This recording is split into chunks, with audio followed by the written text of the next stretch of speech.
Hey, can you get me 12 palms of fabric to make a pair of pants, please? Right away. 12 palms, here you go. Thanks. Man, I asked you for 12 palms, but I sold you 12 palms. Let me see your hand.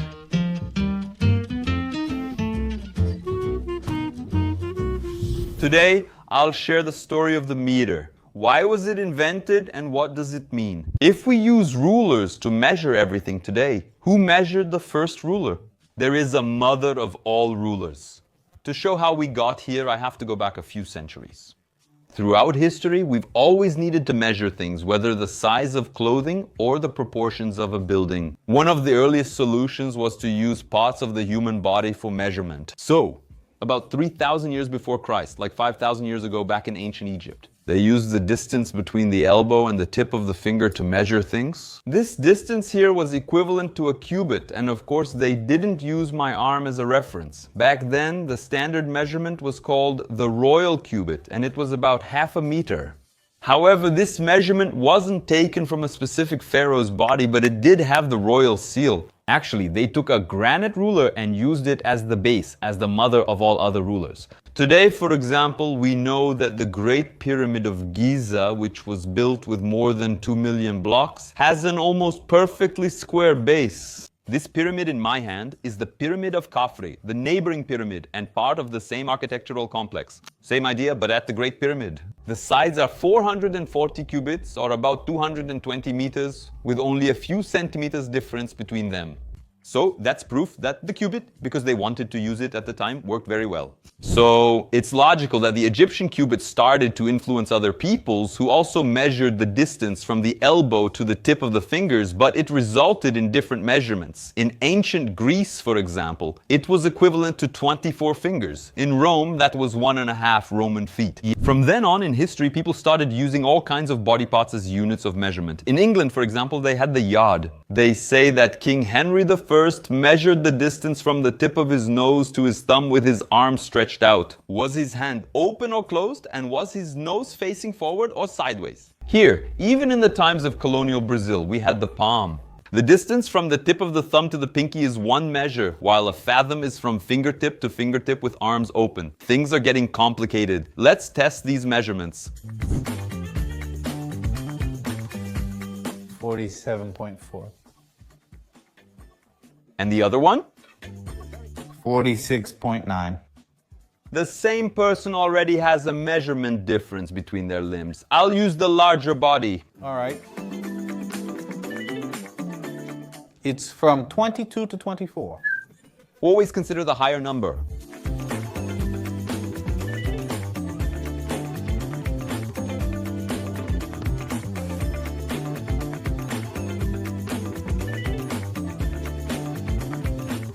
He quickly saw this was very problematic, as it varies between people and even within one person.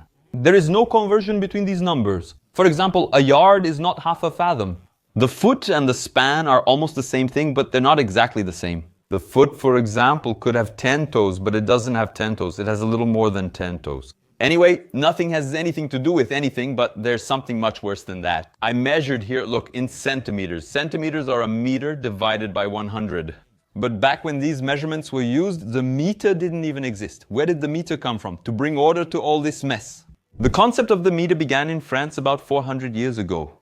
They wanted a simple, precise measurement that could be used all over the world, that would be a multiple of 10, divisible by 10. It wouldn't have a complication like a cubit valued at 24 fingers. One of the first ideas from that time, which I think is amazing, is that the meter could be the length of a pendulum whose tip takes 1 second to go from one side to the other. It would be a universal measurement if Earth's gravity were uniform. Earth's gravity isn't uniform, so the length of a 1 second pendulum changes depending on your location. Mathematician Gabriel Mouton proposed the idea in 1670, and it was accepted. He wanted something unrelated to the human body, something universal. So why not use a measurement that took the world itself into account? Look, what a brilliant idea. Measure the distance from the North Pole to the equator and divide that by 10 million. That would be the meter. Good in theory, but there were practical problems. For instance, the first human didn't reach the North Pole until over 2 centuries later. So, how are we going to measure such a large distance accurately? My son, that's what we have mathematics for. The key point is that these lines start at one pole, cross the equator, and end at the other pole.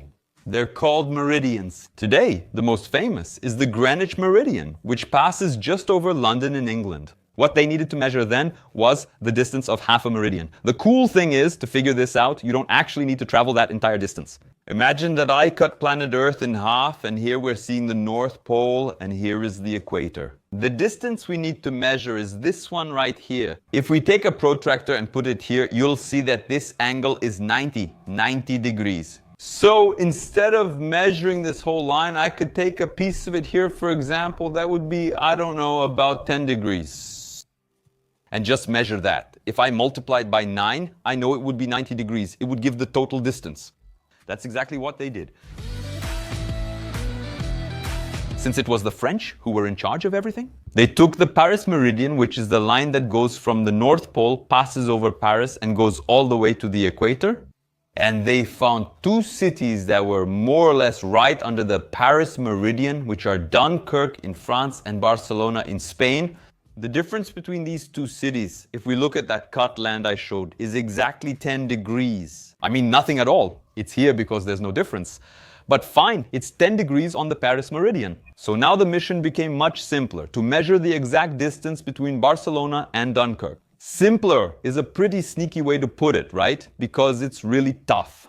Before I show you how they measured this, maybe a question popped into your minds. We're in the 1700s. In this story, people already knew the North Pole's location, Earth's size, and facts about the meridian and equator. Even then, much was already known about Earth. Just so you have an idea, one of the first people to measure the planet was Eratosthenes, about 200 years before Christ. So, at that time, it had already been almost 2,000 years since we had a very good idea of the size of the planet. Although no one had reached the North or South Pole, people already knew exactly where they were. Because of the movement of the stars and a series of astronomy studies that were very useful for people to be able to navigate the world. So, just so you have an idea, this here is a world map from the time when the French were making this measurement. Look at how the outline of the continents is practically identical to what we know today. Back to the challenge here. The first difficulty is, how are you going to measure this thing without the meter itself? They used a unit from that time called the toise, which was roughly equivalent to a fathom. You couldn't just take a toise and keep laying it down from one city to another until you got there, because it's way too far. Like, making a human chain of toises wasn't a good idea. So they used math once again, in this case trigonometry. They made a kind of giant model map of this region here, which they needed to measure. So up here you see Dunkirk, a little to the south is Paris, and down there is Barcelona. So let's go. The goal here is to draw triangles using as reference things that stand out in the landscape. For example, a church tower, a tall wall, the roof of a house. The first thing to do is a baseline. You take one side of the first triangle and measure it. Then you have to do toise after toise, really, in the traditional way. So let's pretend we want to get to know this triangle here, okay? That goes from the corner of this wall to the roof of this house and the roof of that other one. I'll measure one side of this triangle here in toises using this small straw. Look, the distance here is exactly 3 toises. From now on, I won't measure anything manually. I'll just measure angles, use the straw, do calculations, and determine other measurements with math. To make this angle measurement, they used an instrument called a repeating circle. Basically, what were they? 2 telescopes? You aim the first one very precisely, then you aim the second one at the other reference point. And the instrument would show you what the angle was between one thing and the other. Since we're working with a model here, we can't use a telescope, so we came up with a repeating circle here using a laser. Look how cool this is! I have 2 laser pointers that I can aim, and here I know what the angle is between the 2. Let's turn this thing on. I aimed the blue laser at the middle of the house on the left and the red laser at the middle of the house on the right. 40 degrees. Let's plot this here on the map. To close the triangle, I need this angle's measurement. One laser hits the wall here, and the other I'll aim at the center of the house like before. It was 97 degrees. Let's start trigonometry. I have three measurements, 40 degrees, 97, and one more. Now I can determine all the triangle's measurements. First, I know that the sum of the interior angles has to be 180. So I know that what's missing is exactly 43 degrees. Now I use the law of sines, a trigonometric relation, to find the measurements. This law tells us that the value of a side divided by the value of the sine of the angle opposite to it will be the same for all sides of the triangle. In practice, here it will be 3. Divided by sine of 97 equals side BC, which I lack, over sine of 40, and side AC, also unknown, over sine of 43. All these signs here, I think, are in a sine table. From here on, it's just a matter of simple proportion. Side BC is 3x 0.64, 0.99. Side AC is 0.68x3, 0.99. Look how beautiful this is. 1 toisy and 94 here, and on the other side, 2 toises, 0.6. Let's check the map. The side with 1 toise and 94. It's coming out a little less than 2 toises, and the side of 2.06 is a little bigger than my 2 shin-length toises. Now that you understand, let's start the real story. It was 2 astronomers, Pierre Michin and Jean-Baptiste Delambre, who went out making these measurements. One set out from Barcelona heading north, and the other from Dunkirk heading south, and they met halfway, filling the map with triangles. The actual drawing that they made is this one here, very similar to what we just did, but the final challenge was to figure out the length of this line. The distance between Dunkirk and Barcelona was found to be 550,000 toises. And you thought trigonometry was useless, huh? If you like math, remember we have the great book of mathematics from Manuel do Mundo. If you're more into this, the historical part, we also have the great book of history from Manuel do Mundo. If you're more into, I don't know, the geography side of things, now we have the atlas from Manuel do Mundo, which just came out. The release dates are listed on the side. If you don't like any of these 3 things, why are you watching this video? So let's just remember that this distance between Dunkirk and Barcelona on the world map equals 10 degrees. And in total, between the North Pole and the equator, we have 90 degrees. 550,000 toises equals 1/9 of the total. We need to multiply that by 9, which would give the distance between the North Pole and the equator as 5 million toises. The meter was defined as 1/10,000,000th of the distance from the North Pole to the equator. We take that value in toises, divide it, and the result is that 1 meter equals half a toise. That's it. The meter is defined. The official date for the definition of the meter is 1795. That happens during the French Revolution, which makes sense. Because at that time, they thought that these body-based measurements really favored inequality and scams. To ensure this measurement is accurate, reliable, and accessible to all, they created a 1 meter long platinum bar as a reference. They put this measurement in front of several buildings so anyone could see it. I've never been to Paris, but I have a photo of my friend Guilherme Alpendri visiting one of those old meters. Rodolfo, who works here and likes to get shocked, took this photo. You remember him, right?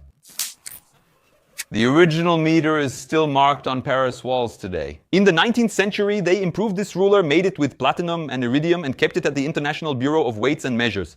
In 1875, several countries adopted the meter as the official unit at a convention. Brazil was among them and received a copy of the platinum ruler. So now we finally have the mother of all rulers, but not really. That platinum bar was used until 1960. But then they realized that having a physical object like that to define the meter was problematic.